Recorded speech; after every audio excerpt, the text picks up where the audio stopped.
Leaders have called us the enemy in these negotiations, but I will never consider our employees as enemies. This should not be Ford versus the UAW. It should be Ford and the UAW versus Toyota, Honda, Tesla, and all the Chinese companies that want to enter our home market.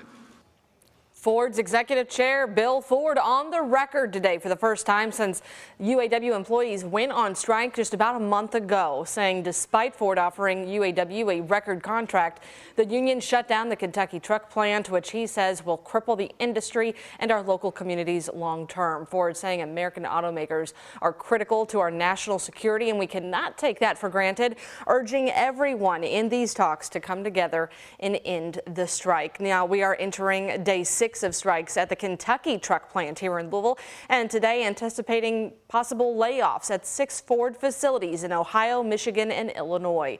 Ford said these layoffs are the direct result of strikes at the Chicago assembly plant and at the Kentucky truck plant.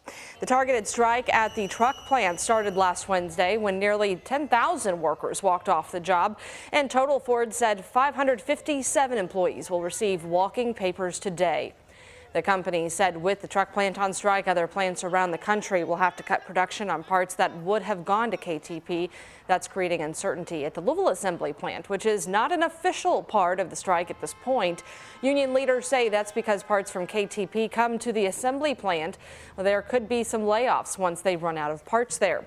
Workers on strike spoke with us about the concerns over the weekend.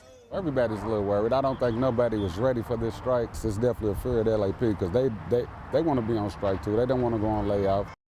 UAW President Shawn Fain has said they could put more plants on strike at any moment instead of continuing on with that pattern of adding factories on Fridays. Well, since strikes began on September 15th, the Big Three have officially laid off nearly 5,000 workers nationally, 1,800 at Ford, 2,300 at GM, and 640 at Stellantis. Experts believe the UAW's targeted strike strategy likely reduced the number of layoffs. And for the very latest on those updates with the picket lines, visit WHAS11.com.